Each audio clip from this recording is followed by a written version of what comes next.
Confused between Meta ads and Google ads? One interrupts users who are just scrolling while the other catches them right when they're ready to buy. Let's finally end this debate in the next few minutes. Hi everyone, I'm Crystal from Brand Locally. Today, I'm breaking down the big question, Meta ads versus Google ads.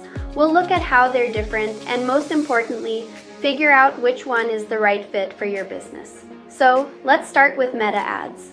These are the ads you see on Facebook, Instagram, and Messenger. They work by targeting people based on their interests and online behaviors. The key thing to remember is that people on these platforms are not actively searching for your product, they're scrolling through their feeds.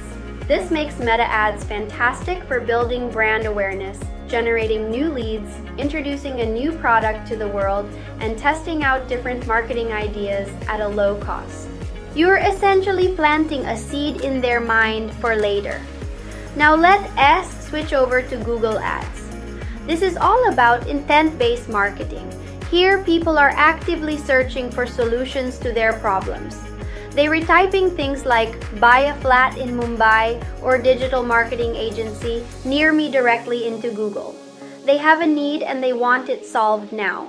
This makes Google Ads perfect for capturing high-intent leads that are ready to convert, driving sales, directly promoting local services to nearby customers, and seeing a faster return on your investment, because you are reaching people at the exact moment they were looking to make a purchase.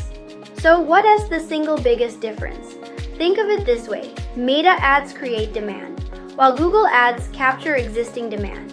Meta ads are about showing your ad to the right audience, even if they don't know they need you.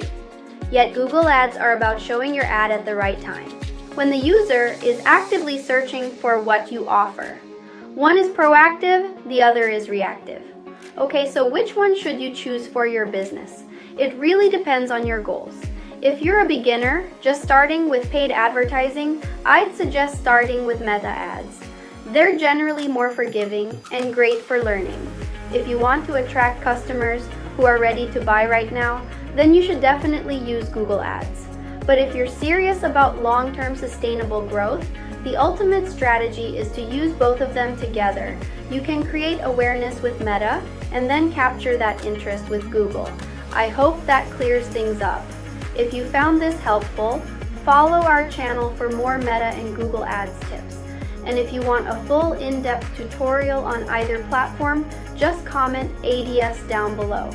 Thank you so much for watching. Bye for now.